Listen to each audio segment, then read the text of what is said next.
नमस्कार। Ashwini Rana, founder voice of banking.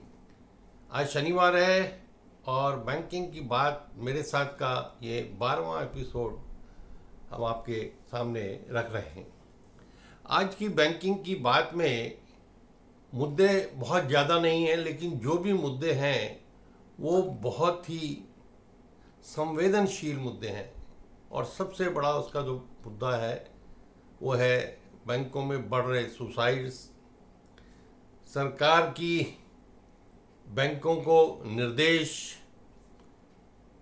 और बैंकों में जॉब्स अपॉर्चुनिटीज और एक और सुविधा बैंकों द्वारा अपने चेक को प्रोटेक्ट करने के लिए पॉजिटिव पे सिस्टम। तो इन 4 विषयों पर ही हम आज बात करेंगे।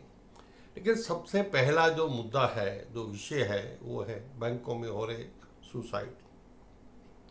अगर हम देखें तो इस हफ्ते में बैंकों में 4 सुसाइड अटेम्प्ट हो गए। कितना दर्दनाक, कितना दिल को दहलाने वाला ये मंजर होता है उस परिवार के लिए कि जिसका सदस्य इस प्रकार से सुसाइड कर लेता है। बैंकों को कोई फर्क नहीं पड़ता, क्योंकि बैंकों की बहुत बड़ी वर्क फोर्स है। एक आदमी मर गया, बैंकों के ऊपर कोई, वैसे ही यूनियन एसोसिएशन को भी कोई फर्क नहीं पड़ता कि उनका एक मेंबर चला गया। वो तो उल्टा परिवार को ये कंसोल करने में लगे रहते हैं, नहीं नहीं वर्क प्रेशर नहीं था, आप इसके बारे में कुछ मत बोलिए, सब ठीक हो जाएगा, कंपनसेट अपॉइंटमेंट मिल जाएगी। यानी ना मैनेजमेंट को चिंता है और ना उस ऑर्गेनाइजेशन को जिसका वो सदस्य रहा है, जिसपे उसने भरोसा किया है। भरोसा था उसको बैंक पर भी था, लेकिन बैंकों में इस प्रकार का दबाव, बिना बात पे दबाव। अच्छे भले बैंक चल रहे हैं, पहले क्वार्टर में 44,000 करोड़ का प्रॉफिट कमा के दिया है, लेकिन जब इस प्रकार की बातें आती हैं तो बैंकों की अंदर लोगों को आने में संकोच होता है कि हम बैंक की नौकरी क्यों करेंगे। लेकिन दुर्भाग्यपूर्ण है, ऐसा हुआ है। सबसे पहला वाकया जो है वो स्टेट बैंक ऑफ इंडिया का है, आगरा का। सुरेंद्र पाल सिंह अभी तक उस सुसाइड नोट छोड़ के चला गया है, लेकिन ना तो पुलिस को उसका कुछ पता लगा है और ना ही पुलिस जिसके अगेंस्ट उसने सुसाइड नोट में लिखा था उसको पुलिस ढूंढ पाई है। एक और वाकया जो हुआ वो एयू स्मॉल बैंक का है। उसके एक मैनेजर बिजू जोश, वो बेंगलोर में हैं, उन्होंने सुसाइड कर लिया सिर्फ वर्क प्रेशर के कारण। कैनरा बैंक की एक ईओ एग्रीकल्चर फील्ड ऑफिसर जो है बी गायत्री, हैदराबाद में, उसने भी बैंक में प्रेशर को ना झेल पाने के कारण सुसाइड कर लिया है। ऐसे ही बंधन बैंक का एक मैनेजर बिहार का, मोतिहारी का, उदय सिंह, वो भी इसी दबाव के कारण जो है सुसाइड कर लेता है। अब इसमें आप देखेंगे कि चाहे प्राइवेट बैंक हो, छोटा बैंक हो, बड़ा हो, सरकारी हो, सभी में वो कल्चर है। भाई टारगेट्स जरूरी है, बैंकों की ग्रोथ जरूरी है, लेकिन एचआर कहाँ है बैंकों में? ह्यूमन रिसोर्स वो कहाँ है? उसका काम क्या है? कर्मचारियों को दबाव है, उनको उस दबाव से बाहर लाना, क्या ये ना मैनेजमेंट का काम है ना यूनियन का काम है? तो किसका काम है? सरकार तो वैसे ही सोई हुई है, उसको कोई मतलब नहीं कि बैंक में कितने लोग मर रहे हैं। उनको सिर्फ दिखता है कि बैंक प्रॉफिट कमा के दे रहे हैं, बैंक उनकी सरकारी योजनाओं को लागू कर रहे हैं। किसी तरीके से वो योजनाएं लागू हों, चाहे कर्मचारी मरे, अधिकारी मरे, लेकिन उनका फंडा क्लियर है कि ये टारगेट्स पूरे होने चाहिए, प्रॉफिटेबिलिटी बनी रहनी चाहिए, लोन जो है वो बांटते रहे। लेकिन बहुत दुर्भाग्यपूर्ण है, आज इस विषय पे बात करते हुए भी मन जो है व्यथित है। लेकिन इतने केस हो जाने के बाद अगर हम इस साल में ही देखेंगे तो ये 8 महीनों में कम से कम 40 से 50 सुसाइड्स हो चुके हैं।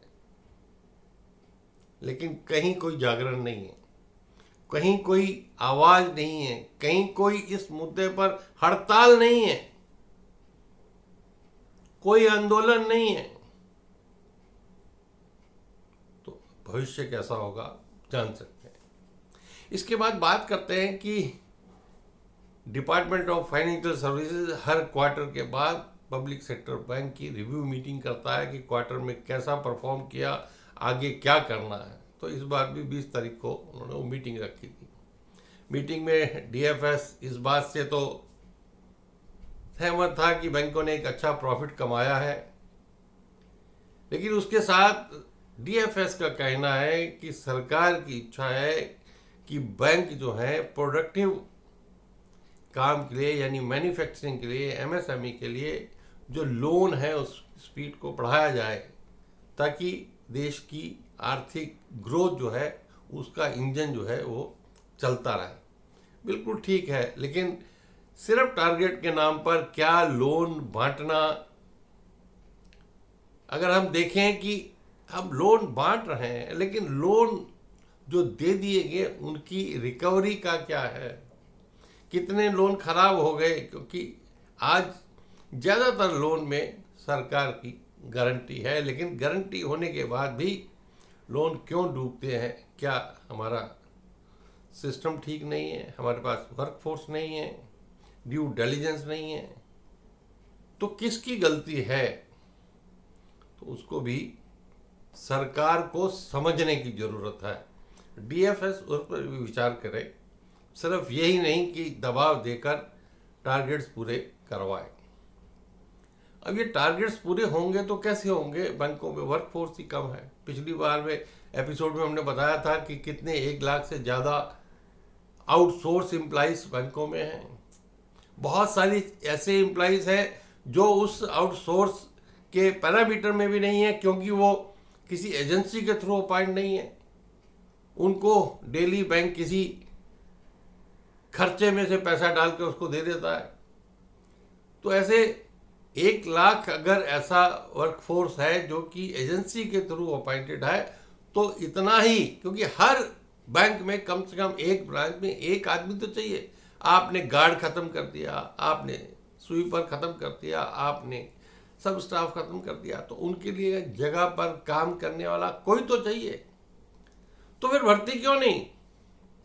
जी हाँ, भर्ती बैंक कर रहे हैं। बैंकों ने रिक्रूटमेंट के लिए एडवर्टाइजमेंट किया है। जो लोग बैंक में आना चाहते हैं, चाहे ऑफिसर में, क्लरिकल में, स्टेट बैंक ने बहुत अच्छी वैकेंसियां निकाली हैं। पंजाब एंड सिंध बैंक है, बैंक ऑफ बड़ौदा है। आप उनकी वेबसाइट पर जाकर नज़र रख सकते हैं कि किस बैंक ने कितनी वैकेंसियां निकाली हैं। आईबीपीएस के पोर्टल पर भी जाकर देख सकते हैं जो लोग बैंक में आना चाहते हैं। लेकिन बैंक में आने से पहले ये सारे बैंकों की स्थिति को उनको समझ कर ही बैंक में आना पड़ेगा, और वो ऐसा कर भी रहे हैं, क्योंकि अभी तक की जो रिपोर्ट है, जितनी भी भर्ती होती है उसमें से 40% से भी कम लोग ज्वाइन करते हैं, क्योंकि उनको पता लग गया है कि बैंकिंग में नौकरी करना आसान नहीं है। चलिए ठीक है, अब ये उनके ऊपर छोड़ा जाता है कि वो इस सेवा में आना चाहते हैं या नहीं। बैंकों ने एक और चेकों की सुरक्षा के लिए, क्योंकि चेकों के द्वारा बहुत फ्रॉड होते हैं, एक पॉजिटिव पे सिस्टम पहले से लागू किया है। लेकिन वो अलग अलग बैंक अलग अलग टारगेट के हिसाब से काम कर रहा है। यानी किसी बैंक ने उसकी जो सीमा है 5 लाख डिसाइड की है, किसी ने 2 लाख की है। अभी कुछ बैंकों ने कहा है कि 1 करोड़ से ऊपर के जो चेक हैं उसको हम प्रायोरिटी पहले देंगे कि वो लोग। तो पॉजिटिव पे सिस्टम क्या है? पॉजिटिव पे सिस्टम में ग्राहक जब भी कोई थर्ड पार्टी को चेक इशू करता है तो उसको बैंक को बताना पड़ेगा कि मैंने ये फला चेक, इस नंबर का चेक इस व्यक्ति को इस डेट को इतने अमाउंट का जो है इशू किया है। वो बैंक में जाकर लिखित में फॉर्म भर के दे सकता है, वो नेट बैंकिंग, मोबाइल बैंकिंग के थ्रू दे सकता है, वेबसाइट पे दे, अलग अलग तरीके हैं, लेकिन आपको देना होगा। और अगर आपने नहीं दिया तो बैंक आपका चेक जो है उसको वापस कर देगा। चेक आपका पास नहीं होगा, और पास नहीं होगा तो बैंक उसके लिए पेनल्टी भी लगाएगा, चार्जेस भी लगाएगा। तो इसलिए आप जिस बैंक में भी अपना खाता है वहाँ पर देख लीजिए कि उस बैंक के लिए पॉजिटिव पे सिस्टम के लिए कितनी लिमिट के नियम हैं, ताकि आपका द्वारा काटा गया चेक जो है वो बाउंस ना हो। तो आज इतना ही बैंकिंग की बात के इस एपिसोड में। उम्मीद है यूनियन मैनेजमेंट सरकार की आंख सुसाइड के ऊपर खुलेगी। मिलते हैं अगले शनिवार बैंकिंग की बात मेरे साथ के एपिसोड में रात 9 बजे। अगर ये एपिसोड आपको अच्छा लगा तो कृपया लाइक करें, शेयर करें, चैनल को भी सब्सक्राइब करें। धन्यवाद।